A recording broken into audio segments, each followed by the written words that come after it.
So in this video, I'm going to be talking about how your limiting beliefs hold you from taking action and keep you where you are.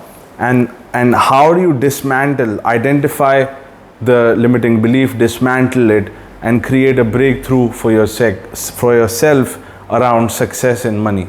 You know, we all have limiting beliefs that we inherited from our family, from our friends, from our communities, and they shape our mind, they shape the way we see the world. It's kind of like a filter through which we allow things in and block out certain things and allow certain things in. And it is the basis with which we take our decisions. So belief systems really shape our behaviors, our actions, and our results in life. They are a fundamental viewpoint that we have, and it's really a mental projection that we have about certain things. And that affects the way we behave, the way we act, and what we have in life. So it's extremely important that we look at what our beliefs are and how they limit us. And they could be formed when you were 5 years old, when you were 7 years old. And I'm going to share some stories with myself, some beliefs that I had as a child. And as I started to accomplish success in various fields, one thing that happened before I achieved those success is my limiting beliefs got shattered. So I had this experience in my life many times where I had an experience of what is known as a paradigm shift.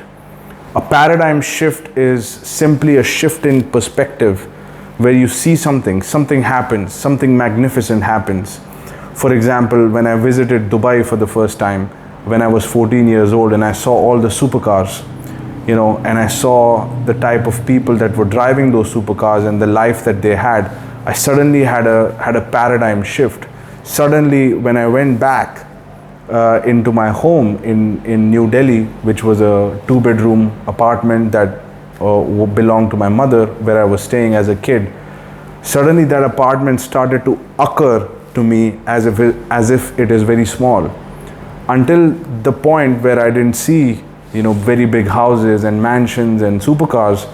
Everything was fine, but the moment I saw that, this started to feel very pale, and it started to pale in complexion. And what I went through was a paradigm shift. And I thought we were good, but suddenly when that thing happened, I knew that we were not actually very affluent and rich. So there are these moments that happen. Now this is one was negative one, but there are positive things that happen. Maybe you saw something that maybe you felt something was impossible, and then you saw somebody doing that, especially one of your friends or someone at your level accomplishing a goal that you thought was impossible. Suddenly there is a paradigm shift that happens, and you start to believe that you can do it. So we all have these barriers, self-imposed or imposed by culture, society, that hold us back.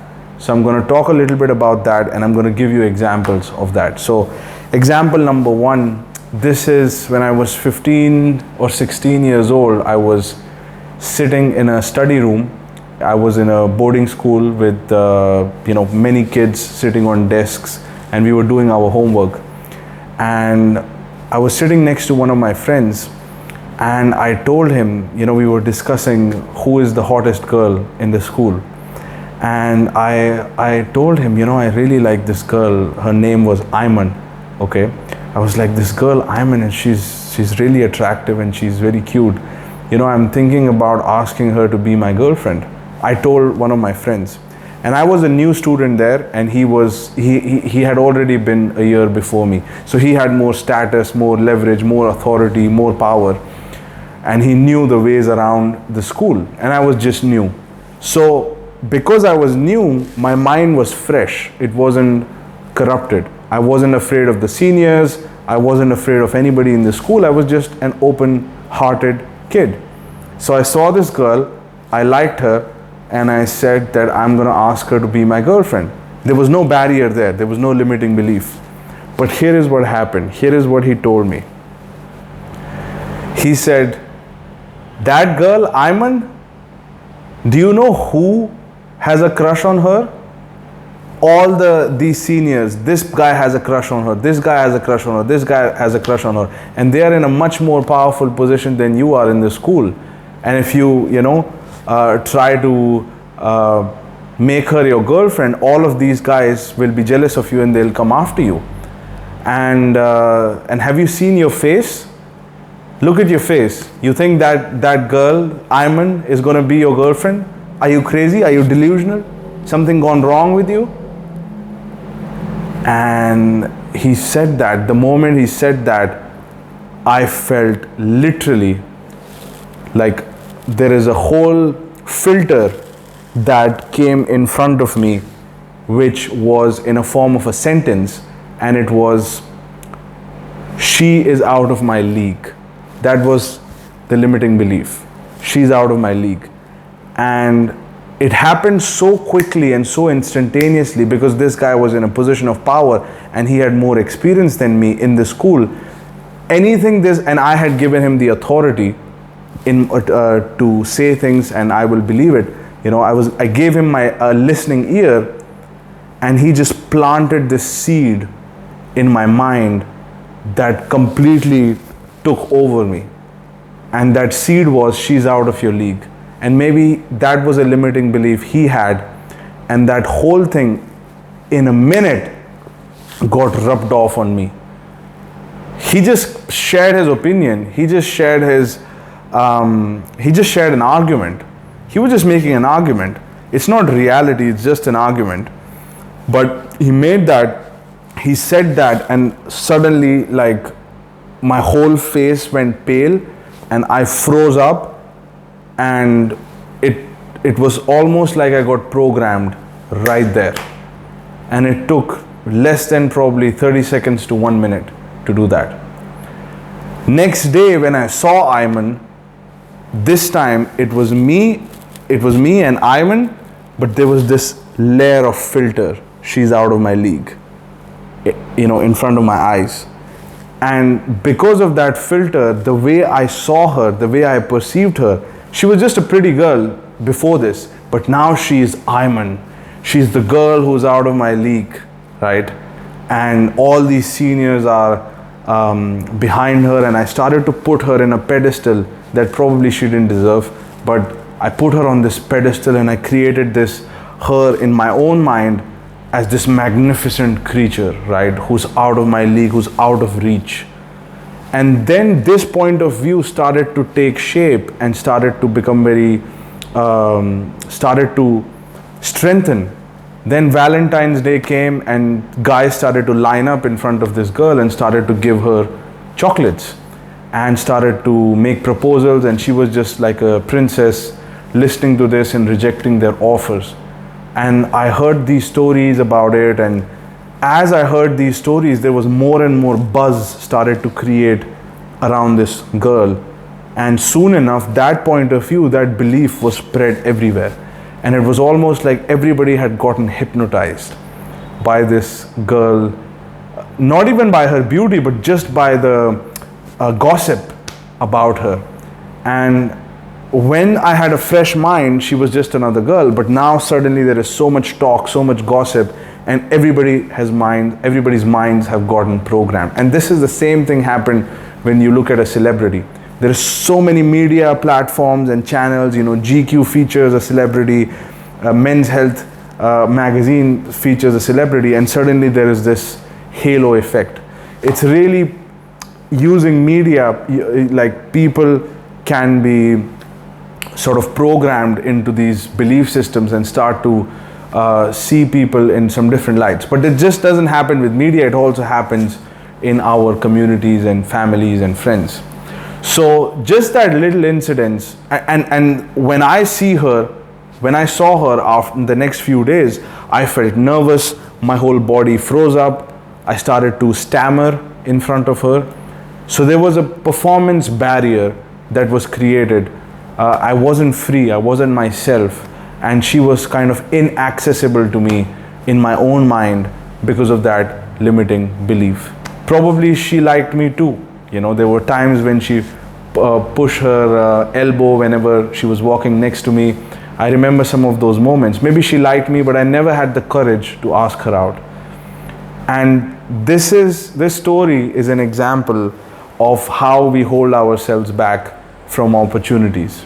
Okay, how we let some of our friends and family members color our mind. And this is one of the reasons my mentor, Dan Pena, he mentioned, cut out all the people who you don't want to be like. Okay, if you've got a friend that is not inspiring, that you don't want to be like, just cut them out and start associating with people who you do want to be like, and start associating with people who are in a position that you want to be in, and you want to be around these people, and you want that their belief systems to rub off on you. And some of their belief systems might be totally different from the existing belief systems in our community. Now I want you to notice one thing in the story.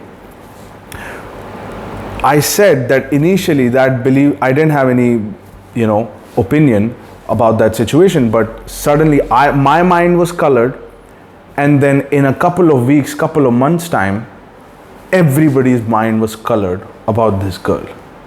So it wasn't just one person. This thing about limiting beliefs and belief system, it just spreads like a wildfire.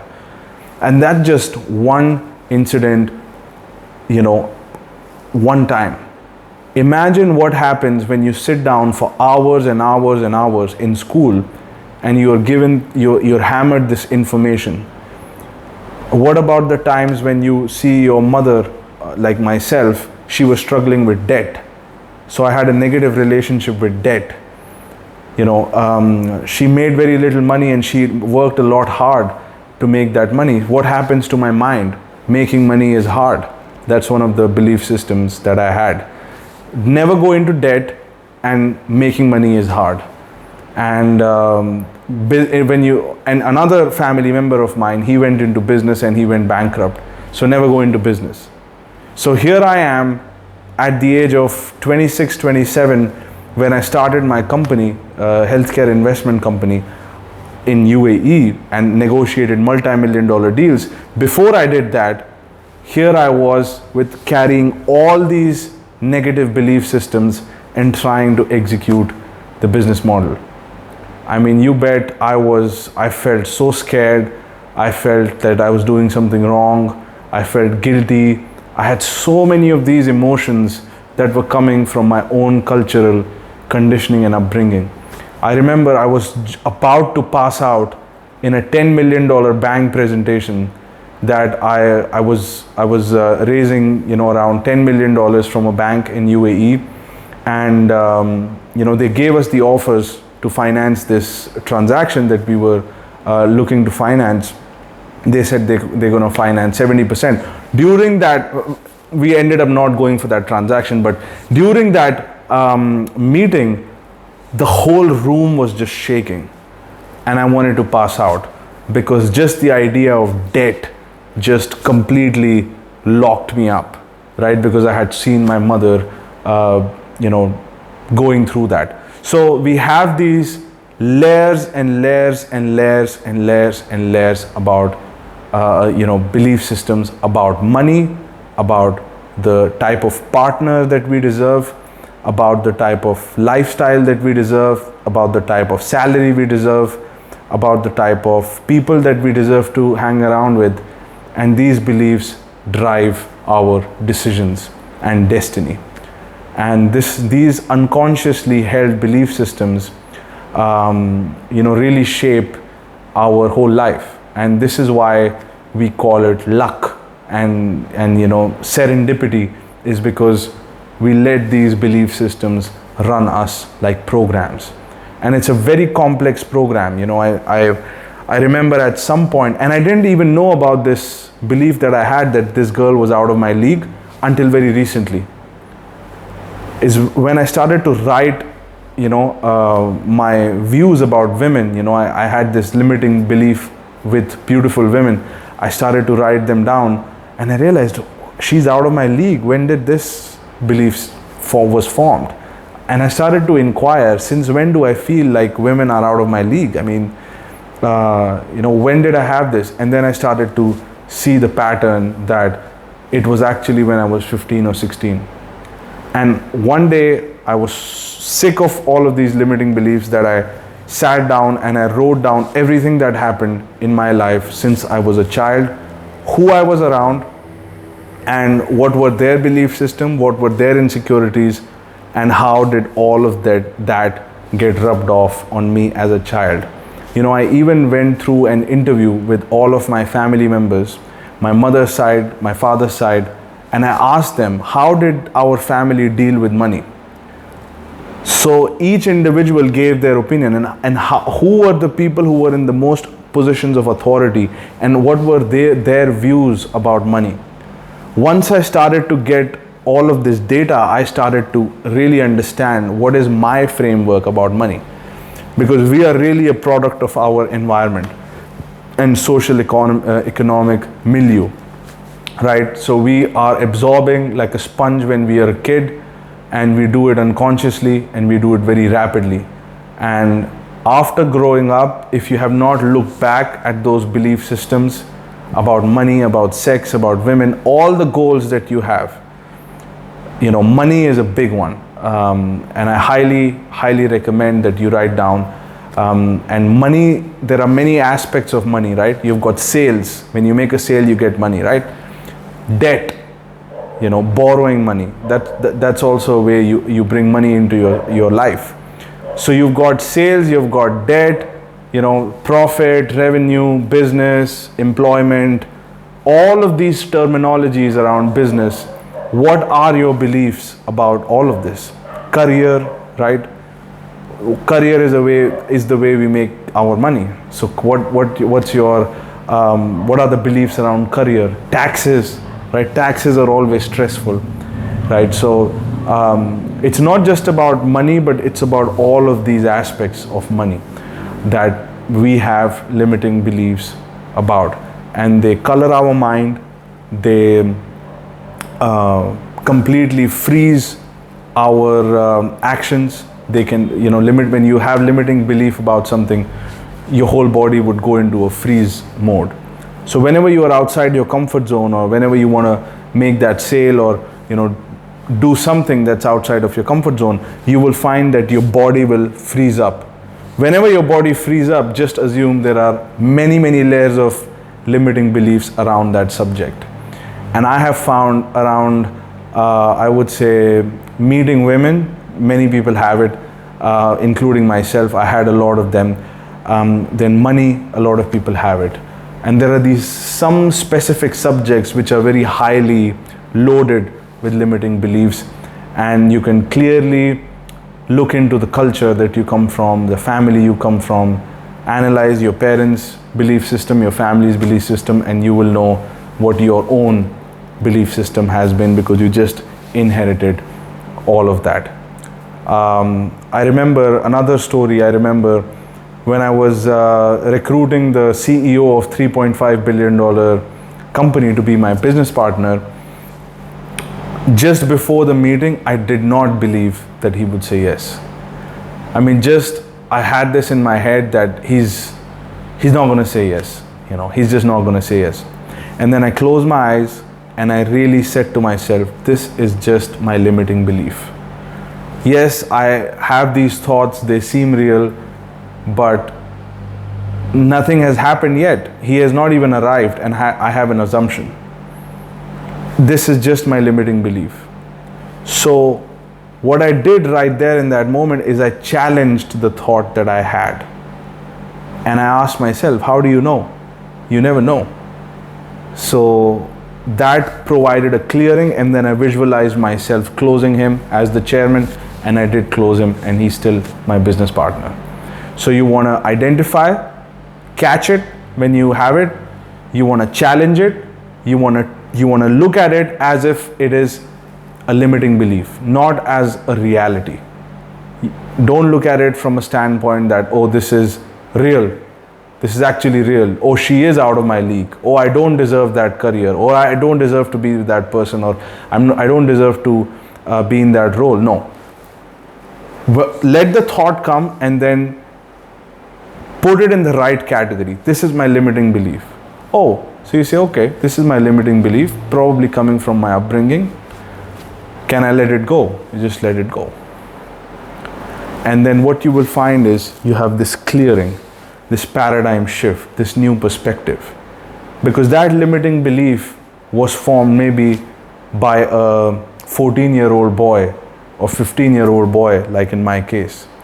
But the one challenging that belief is a grown-up man who has exposure, who knows better. So just by identifying, you will do half the job. You dismantle it, you let it go, and you stay focused on your dream. If you like the video, hit that subscribe button. And if you want to be mentored by me over a period of 3 to 6 months on a one-on-one basis, where I will show you exactly how to find your industry, how to pick the right business model, okay? And we will talk about how you can get yourself in a position of buying multi-million-dollar businesses in your country. I will teach you how to clearly define that business model for yourself, how to build your team of advisors, how to get your accounting firms, law firms who will advise you on buying businesses, and how do you negotiate with banks, how do you negotiate and get in touch with these multi-million-dollar businesses and get involved in buying multi-million-dollar businesses and do mergers and acquisitions. So if that's who you are and if you're interested in that, I offer a mentorship program one-on-one over 3 to 6 months. It's going to happen with me, just you and me, and I will put you in that position. Okay, so if that's you, I'm going to leave the link to my email where you can reach out to me, Facebook, LinkedIn, and Instagram. So you have these 4 options. If you're on any of these platforms and you reach out to me, we will talk what can be discussed, what is possible, and we will discuss about what can be worked out between us. So with that said, I'll talk to you soon.